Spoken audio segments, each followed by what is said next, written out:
News Radio 1370, WSPD, and now on 92.9 FM. Rob Crain is a legal expert, former president of the Dallas Bar Association, joining us now on the Scott Sand Show. So this story today, Rob, I mean, this is unprecedented. Never before have we seen a leak like this on a potential decision from the U.S. Supreme Court. First of all, tell us about this and what the ramifications of that alone could be. Well, thanks for having me, number one. Good to hear your voice.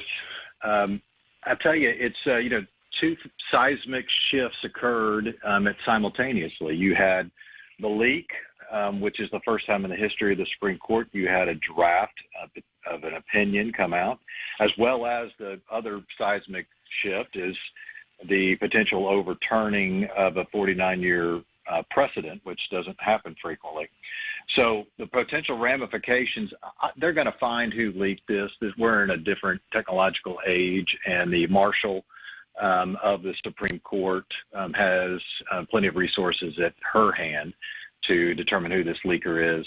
It'll be interesting to see whether or not there are any criminal charges filed, if there are any penal code violations in regards. I've been trying to research that. No one's been talking about potential charges per se. They've all been screaming about investigations, which they will find the individual. But what it does is it subverts the process. And whether we're talking about this particular opinion or any other opinion, part of the process of the Supreme Court is they read the briefs, they have an argument, they then have a conference just amongst the justices, they have a tentative vote.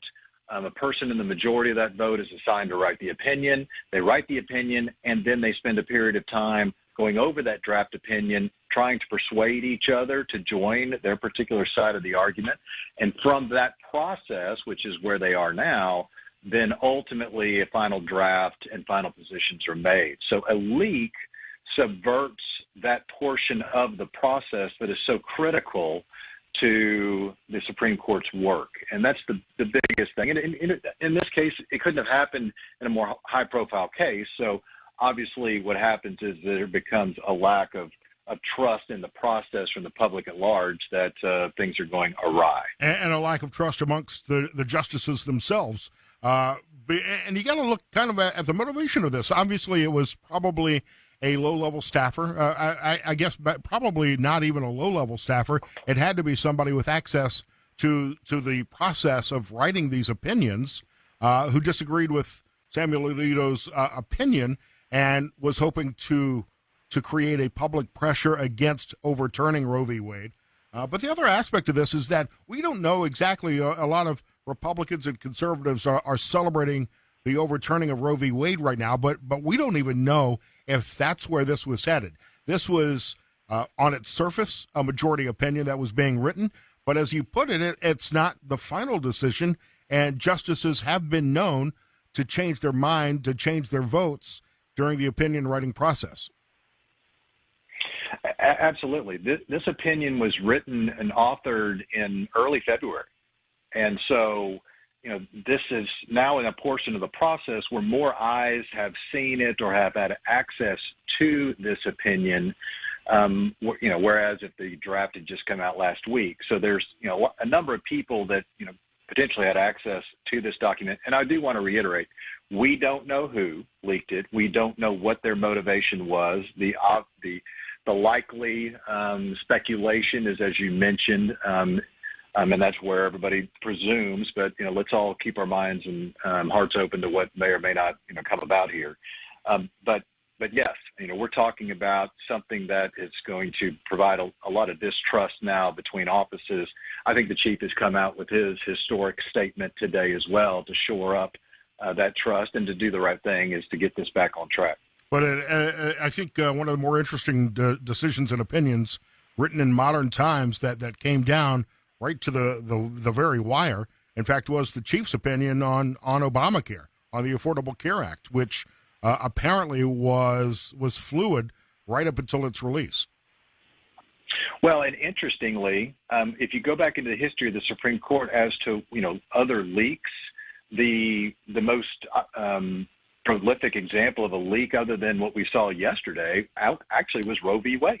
In the Washington Post, they were able to obtain a source inside the court and who gave them the deliberations of what was going on in Roe v. Wade, and they itemized those in a Washington Post article that occurred after the first argument, but before the second argument. They had two arguments in Roe v. Wade. But as you just mentioned, there was also whispers that there was leak in regard to Justice Roberts' position in Obamacare. A number of conservative publications and pundits were publicly pointing to the chief and trying to, I don't know whether you would call it pressure, but making comment and directing toward him that he needed to stick with the conservative side and to overturn Obamacare. And so there was thought that there was a leak involved in that situation. But you're right, that went up to the last second as well. We're talking with Rob Crain, a legal expert, former president of the Dallas Bar. You can find out more about his firm at cbrlawfirm.com.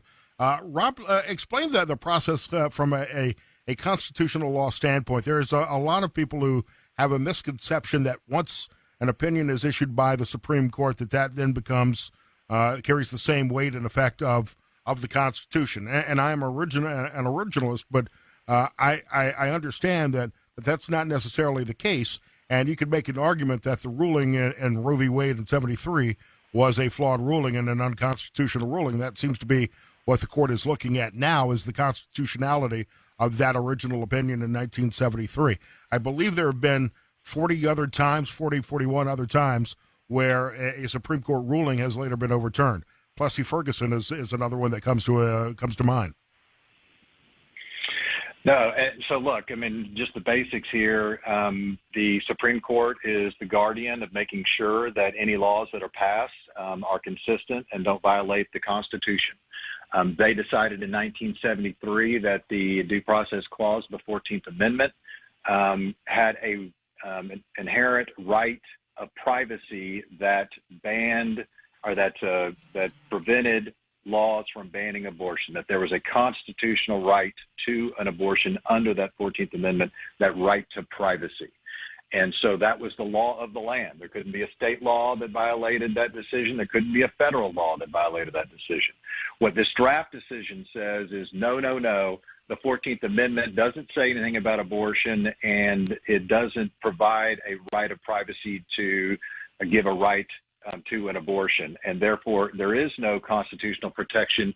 So we're staying out of this.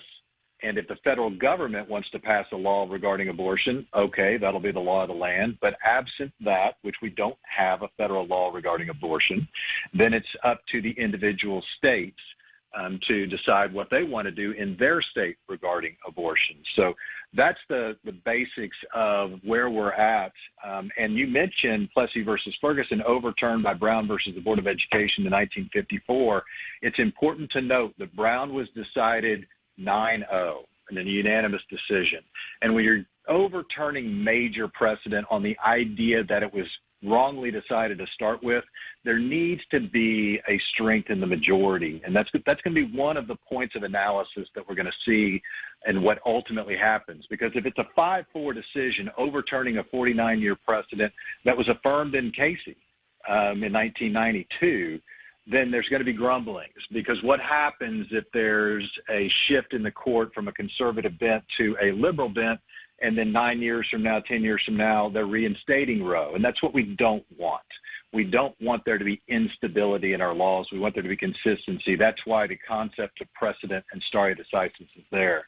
So it'll be interesting to see what comes out, whether the chief is able to water it down or whether they get more support for the draft decision. Well, and if this is a 6-3 ruling, I mean, obviously it would be ideal for at least one liberal justice to also vote to overturn Roe v. Wade, but I would say that's highly unlikely. This will wind up being a partisan issue. I've only got about a minute here, Rob, but it's one of those occasions, it's one of those points in our life where everybody on Facebook has suddenly gone from becoming an expert on Ukraine and Eastern European relations to now the Supreme Court. So you mentioned stare decisis. Explain that. That's a term we're going to hear thrown around a lot this week. Yeah, and really the concept behind stare decisis, obviously a Latin term, to say strong to precedent. And that's why you hear so much of that discussion in these confirmation hearings. It's so that we do have consistency and stability in our laws. Our Supreme Court is there to protect the Constitution, and those should be pillars of our society. And we don't want our pillars moving constantly, because that gives instability to our structure in society. So that's why stare decisis has been clung to at the court. That was the Casey opinion that reaffirmed Roe in large part on stare decisis to give that pillar, a boost and keep our structure on this issue intact. So you're going to hear a lot about it, but it's an important concept. Take it out of the abortion context. It's an important concept for the stability of our republic. CBRlawfirm.com. Rob Crain, legal expert here on the Scott Sands Show. Rob, great to talk to you again. Anytime.